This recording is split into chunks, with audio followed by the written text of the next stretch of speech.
Man, imagine this. A 5-ton elephant swinging from a railroad crane in front of a screaming crowd. That's not some nightmare. That actually happened in America. In 1916, an elephant named Mary hanging there in the air like some twisted scene out of a horror movie. And people were cheering, thousands of them. Whole families came out to watch it happen, like it was a baseball game or something. Kids sitting on their fathers' shoulders, women in long dresses, men with cigars in their mouths. Everyone staring at this poor animal that had no idea why the world suddenly decided she had to die. Burr. So here's what went down. It's the early 1900s in Tennessee, small-town America. You got a traveling circus called Sparks World Famous Shows rolling from town to town on trains, setting up tents, bringing some excitement to people who'd never seen anything bigger than their county fair. And Mary, she's the star. Like the LeBron James of elephants, she's huge. Over 10,000 pounds, smart as hell, can play music, dance, parade, all that stuff. They called her Mighty Mary. People would come from miles just to see her walk down the street. But one day, something snapped. Or maybe someone did. In this town called Kingsport, they'd just arrived, and the circus hired this new guy, a drifter named Red Eldridge, just some random dude looking for a paycheck. He'd never worked with elephants before, never been around them, and for whatever reason they put him in charge of leading Mary.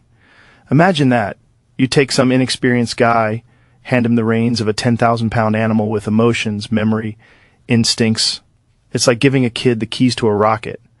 So the parade starts, and Red's walking Mary through the streets. Something small happens. People say she reached down to eat a piece of watermelon rind or something off the ground. Red, not knowing any better, takes a stick or a hook and jabs her behind the ear to get her attention.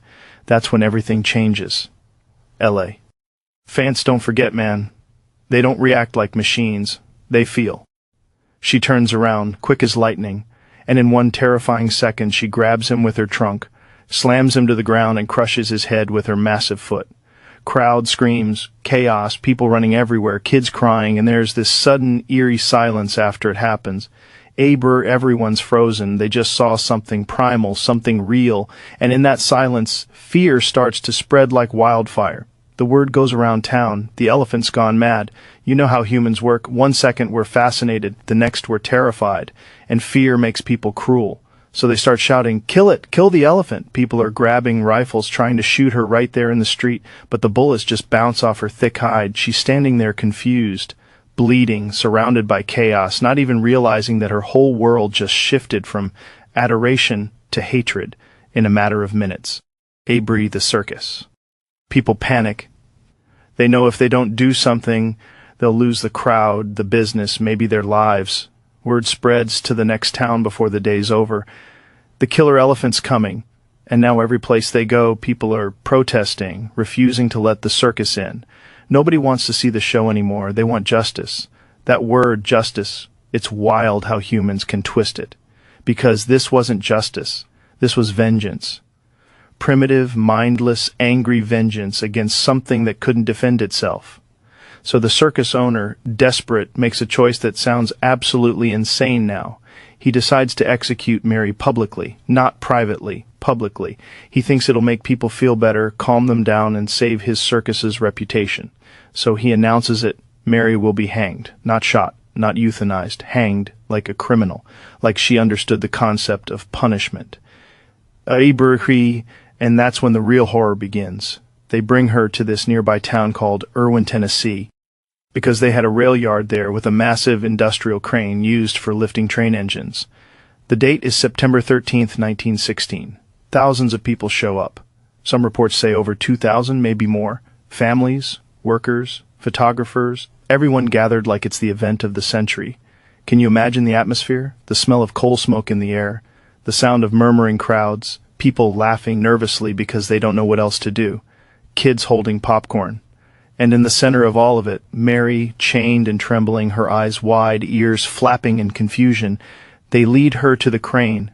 She's calm at first, probably thinking she's just being moved like usual. But then they put a huge chain around her neck. A 5-ton chain, clanking, tightening. Someone signals to start the crane, and it starts to pull. Slowly, metal grinding, the chain rising, and her feet lifting off the ground. At first she screams. This deep, guttural, heartbreaking sound that echoes through. Oh, the yard. People said it didn't sound like an animal, it sounded like a person begging for help. But they keep pulling. Her massive body lifts higher, the crowd watching, silent now. No cheers anymore. Just shock, abri, and then the chain snaps. The whole thing comes crashing down. Her body hits the ground hard. Some say she broke her hip right then. People gasp. Some even scream. They have to reset the chain, drag her again into position while she's lying there, hurt, half-conscious, and then they hang her again. This time the chain holds. She kicks a few times, the whole crane swaying under the weight, and then she goes still. Dead.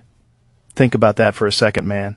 An elephant, one of the most intelligent creatures on Earth, publicly executed by humans who convinced themselves it was the right thing to do. There's something so darkly revealing about that moment. It's not just about Mary, it's about us. The way we deal with fear, power, guilt. We can love something one day and destroy it the next because it scares us. That's humanity in a nutshell.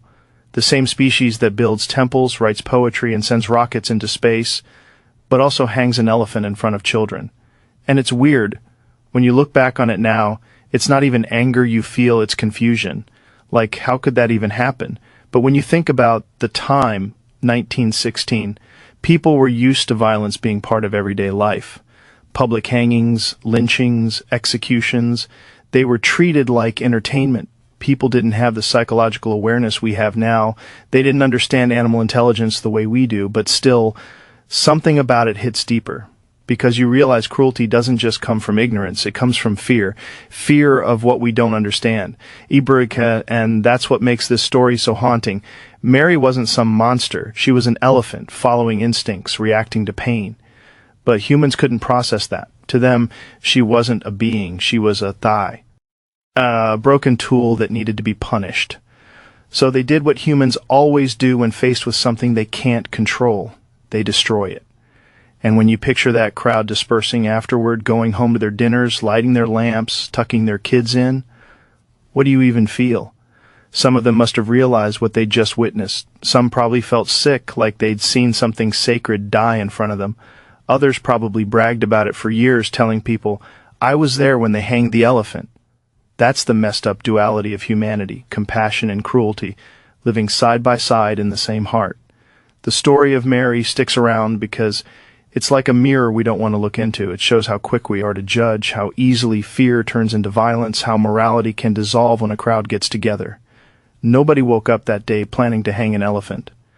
But one small act, a man hitting her with a stick, set off a chain reaction of pani. See, an ignorance that ended in one of the most disturbing events in American history. It makes you think about all the things we justify today, all the systems of cruelty that we accept just because they're normal. Back then, people told themselves it was right to hang that elephant. Today, we've just found more polite ways to ignore suffering. Factory farming, environmental destruction, exploitation. It's like we evolved technologically, but emotionally we're still hanging elephants. What's really wild is, if you stood in that crowd back then and said, this is wrong, people would have looked at you like you were crazy. You'd be the outsider, the one challenging the mob. Guilt. But she became a symbol, not just of cruelty, but of our endless struggle with empathy. Because to feel empathy, you have to see yourself in another being.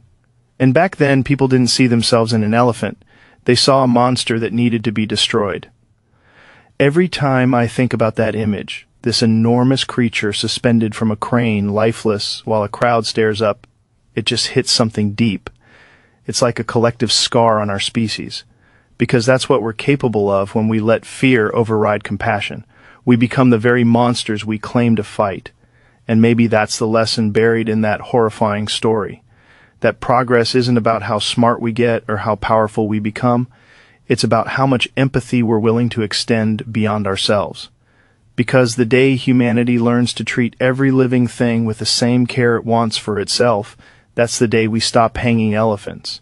But until then, stories like Mary's stick around to remind us, not as history but as a warning, that even the greatest creatures can be crushed, not by nature, not by predators, but by the cruelty of the species that claims to understand love the most.